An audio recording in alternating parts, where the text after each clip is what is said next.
Hvis du vil søge om tilskud til omstillingsfonden, skal du trykke "Sådan søger du". Gå derefter ned til trin 2, fordi du skal udfylde en tro- og loverklæring. Klik og følg linket, der fører dig videre til omstillingsfonden, hvor du skal bruge dit MitID. Indtast nu dine oplysninger.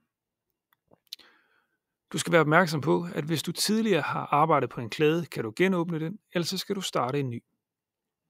Tryk næste. Vælg nu, hvornår den aktivitet, du søger tilskud til, starter. Tryk næste.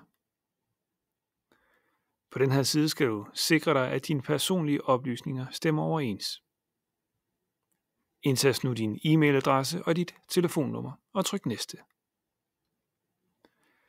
Som du kan se her, er det forudbestemt for dig, at du søger på UCN. På en drop-down-menu skal du nu vælge fagspecifikke kurser og tryk næste. Nu bedes du oplyse, om du er faglært eller ufaglært, eller om du har en videregående uddannelse fra et universitet. Tryk næste.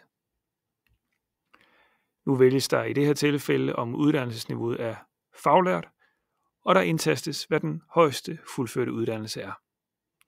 Du bedes oplyse, om du er i beskæftigelse, og herefter indtaste informationer på din arbejdsgiver.